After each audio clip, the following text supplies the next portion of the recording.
Pemirsa, salah satu yang kami soroti di Metro Siang kali ini adalah soal karut-marut PPDB yang seolah ini menjadi tradisi setiap tahun, begitu ya, Val ya? Karena masalahnya itu aja begitu. Iya, ada banyak sekali masalah dan terulang walaupun ini sudah tahun ke-8 ya pelaksanaannya kali ini. Dan meskipun begitu pemirsa, pemerintah justru menyalahkan masyarakat yang dianggap gaptek dalam menggunakan sistem online. Padahal masalah PPDB tidak hanya soal sistem, namun juga jual beli kursi yang sudah jadi rahasia umum. Lalu mengapa hal ini terus terjadi? Kita akan simak ini dia liputan jurnalis Metro TV, Reda Pulpi.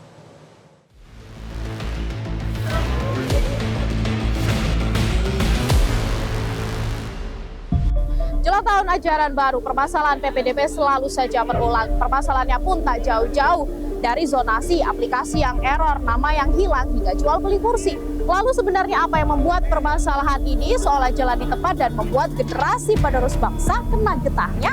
Ikuti penelusuran kami. Carut-marut penerimaan peserta didik baru atau PPDB seolah menjadi tradisi tiap tahun. Namun mirisnya, perbaikan sistem seolah jalan di tempat alias tidak ada kemajuan. Baru hari pertama pendaftaran, server pendaftaran error dan tak bisa diakses. Contohnya di Pangandaran, Jawa Barat, orang tua murid berdesakan berebut nomor antrian untuk pengecekan berkas. Yang pertama diawali sudah kemarin hari Senin, PPDB itu hanya ada kendala, ya kan? Kendalanya server provinsi yang nggak jalan. Bahkan sampai hari ini, sampai hari ini juga. Sekarang kita mulai dengan open, Pak Waris ya. Hal tersebut juga terjadi di Jakarta.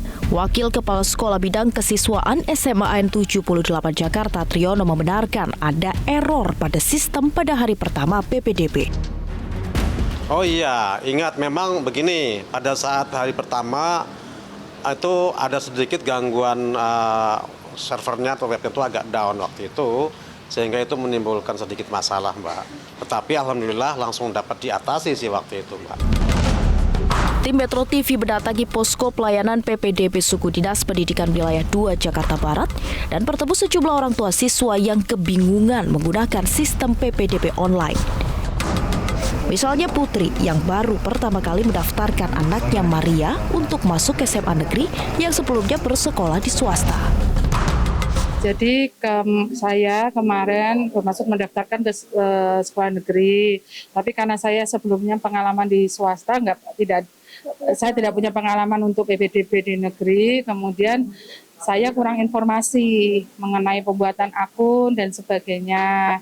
Terus kemudian kemarin sempat mengalami waktu lewat online ada masalah, kita sempat bingung, kemudian saya mencari informasi di Google, ternyata ada posko pengaduan untuk wilayah Jakarta Barat di tempat ini. Mungkin untuk informasinya lebih mulai dari awal sampai akhir tata caranya mungkin di media sosial dan lain-lain lebih untuk terutama di televisi ya untuk lebih digencarkan gitu ya supaya tidak minim informasi, apalagi yang belum punya pengalaman seperti saya. Joko Sunarko, Ketua Satuan Pelaksana Pendidikan Kecamatan Palmerah, menyebut sebagian besar orang tua siswa yang datang karena kebingungan menggunakan sistem online, padahal pihaknya sudah melakukan sosialisasi. Dari awal sebelum adanya surat edaran tentang PPDB ini pun kita sudah mensosialisasikan ke warga. Dan yang paling penting kita mensosialisasikan juga tidak dengan hanya dengan kata-kata dan kita melihat dengan selebaran atau spanduk-spanduk yang ada di luar. Jadi masyarakat bisa tahu, oh ternyata ini jauh-jauh hari sudah kita informasikan. Nah, jadi masyarakat yang kurang paham kadang-kadang dia kurang, kalau kita sebut literasinya mungkin kurangnya, membacanya, memahaminya. Sehingga setelah kita jelaskan, oh ternyata seperti itu. Kurang pemahaman masyarakat aja kalau menurut saya. Dari sekian banyak permasalahan PPDB, yang menjadi permasalahan utama adalah rebutan kursi. Ini adalah alasan mengapa perebutan kursi di Indonesia ini masih terus terjadi sampai saat ini. Kita lihat juga dari jenjang SD, SMP, SMA, dan SMK, ini adalah perkiraan jumlah calon peserta didik baru dan juga berapa yang bisa ditampung di sekolah negeri. Dan hasilnya ternyata masih ada puluhan ribu siswa yang tidak bisa melanjutkan sekolah ke sekolah negeri. Lalu mereka harus sekolah di mana? Kalau kita lihat, Pemprov DKI Jakarta bekerja sama dengan sekolah swasta dan menyediakan ada 8.426 kursi untuk siswa. Namun ternyata ini hanya bisa menampung sekitar 4% saja dari kebutuhan. Yang itu berarti ada lebih dari 161.000 anak didik yang terpaksa keluar dari sistem karena adanya sistem rebutan kursi ini. Dan kalau kita total secara nasional, lebih dari 10 juta peserta didik harus bersekolah di sekolah swasta. Entah ini karena terpaksa atau tidak, tapi yang jelas mereka harus bersekolah di sekolah swasta yang berbayar. Pemerintah tentu harus turun tangan untuk mengatasi hal ini. Carut-marut PPDB tentu membuat miris. Pendidikan adalah hak warga negara, namun pemerintah belum bisa memberikan solusi pasti. Tidak hanya soal bangku yang kurang, tapi mutu yang timpang tadi kan. Mutu yang timpang. Jadi saya pernah baca blueprint zonasi tahun 2017 itu. Memang yang dimaksud pemerintah waktu itu Kemendikbud dengan blueprint sistem zonasi ketika awal-awal digulirkan, itu memang tidak sekedar pemerataan akses, tapi juga pemerataan mutu, Pak. Artinya kalau mutunya ini nggak merata, tetap ada favoritisme, tetap ya kan. Lah apa yang terjadi hari ini nggak sinkron antara apa yang dikehendaki dengan zonasi, apa dengan program pemerintah. Contoh misalnya, ketika ingin pemerataan mutu, kenapa ada label-label baru? Ya, misalnya di Kemendikbud misalnya ada sekolah penggerak. Ini secara tidak langsung, ini ada sekolah penggerak dan ada sekolah yang non penggerak gitu. Ada yang nggak gerak-gerak gitu kan. Artinya masyarakat lebih memilih karena ini sekolah penggerak ini dibina langsung, piloting oleh Kemendikbud, maka secara tidak langsung ini adalah favoritisme baru gitu. Rebutan kursi dalam PPDB justru dimanfaatkan oknum tertentu dalam praktik sokok menyokok dengan memperjualbelikan kursi. Komisi Pemberantasan Korupsi KPK menyebut ada 24,6% siswa yang diterima karena memberi imbalan.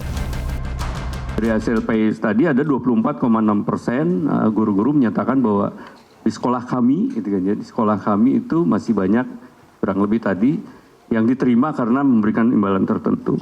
Lalu ada juga temuan 42,4% guru yang menyatakan bahwa sebenarnya siswa-siswa itu tidak layak untuk diterima, gitu kan, di sini ini.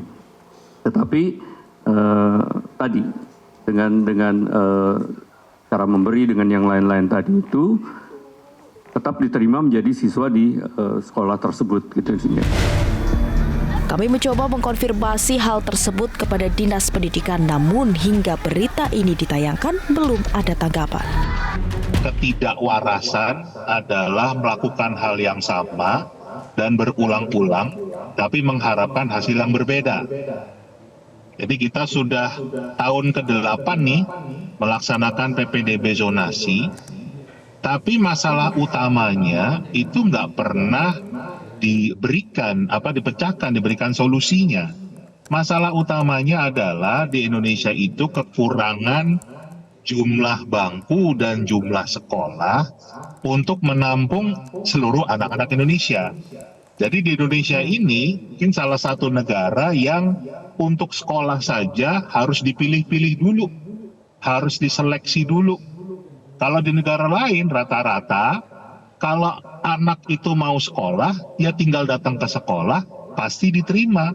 Karena pendidikan itu adalah bagian dari hak asasi manusia. Perbaikannya adalah kita harus menambah akses.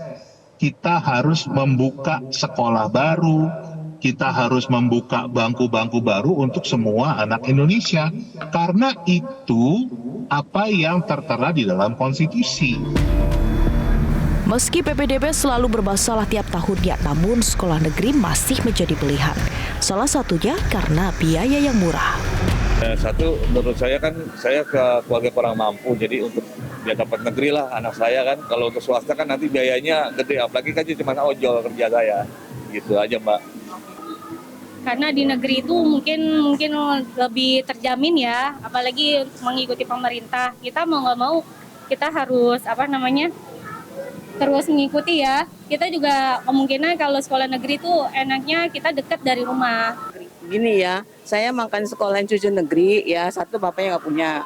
Nah itu negeri murah ya, maksudnya nggak pakai bayaran. Pertama aja nggak bayaran, paling seragam doang.